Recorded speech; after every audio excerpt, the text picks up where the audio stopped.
മലയാളി പ്രേക്ഷകരുടെ പ്രിയങ്കരിയായി മാറിയ നടിയും അവതാരകയുമാണ് മീനാക്ഷി രവീന്ദ്രൻ.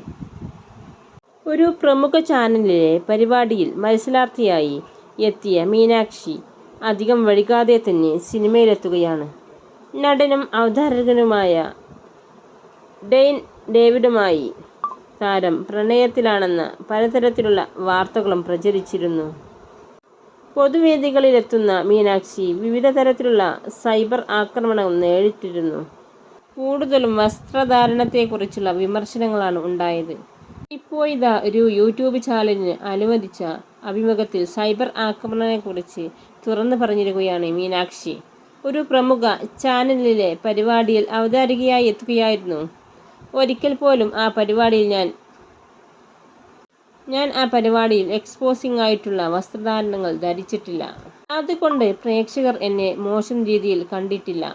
കോവിഡ് കഴിഞ്ഞ് ഞാൻ ഒരു പൊതുപരിപാടിയിൽ പങ്കെടുക്കാൻ പോയിരുന്നു. അവിടെ എത്തിയപ്പോൾ ഒരുപാട് ഓൺലൈൻ മാധ്യമങ്ങളും ഉണ്ടായിരുന്നു. ഞാൻ ഒരു മനോഹരമായ രീതിയിലാണ് വസ്ത്രം ധരിച്ചത്. പക്ഷേ അവർ വീഡിയോയിലൂടെ കാണിച്ചത് വേറെ രീതിയിലായിരുന്നു.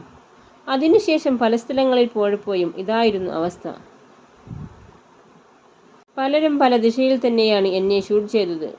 ഒരുപാട് സൈബർ ആക്രമണങ്ങൾ ഉണ്ടായി. വണ്ണമില്ലെന്ന് പലരും പറഞ്ഞിട്ടുണ്ട്. ബോഡി ഷേമിംഗ് നടത്തുന്നവരോട് പലരും പ്രതികരിക്കാറുണ്ട്. സത്യത്തിൽ അതിൻ്റെ ആവശ്യമൊന്നുമില്ല. എല്ലാം അവഗണിച്ചാൽ മതി. ഞാനും ഡെയ്നും തമ്മിലുള്ളത് സൗഹൃദം മാത്രമാണ്. ഞങ്ങൾ പ്രണയത്തിലാണോ എന്നാണ് മിക്കവരും ചോദിക്കുന്നത്. അതിനെല്ലാം ഉത്തരം ഞാൻ പറഞ്ഞു മടുത്തു. നാട്ടുകാരെയാണ് ഞങ്ങൾ ഒന്നിക്കാൻ വേണ്ടി ആഗ്രഹിക്കുന്നത്. എനിക്ക് ചെറുപ്പത്തിൽ ഒരു പ്രണയം ഉണ്ടായിട്ടുണ്ട്. നമ്മൾ എങ്ങനെയാകണമെന്ന് പങ്കാളിയല്ല തീരുമാനിക്കേണ്ടത്. ആ പ്രശ്നം വന്നതോടെ പ്രണയബന്ധവും അവസാനിപ്പിച്ചു. ആ ബന്ധത്തിൻ്റെ ആവശ്യമില്ല. വിവാഹം കഴിക്കേണ്ട എന്നാണ് എൻ്റെ വ്യക്തിപരമായ അഭിപ്രായം, മീനാക്ഷി പറഞ്ഞു.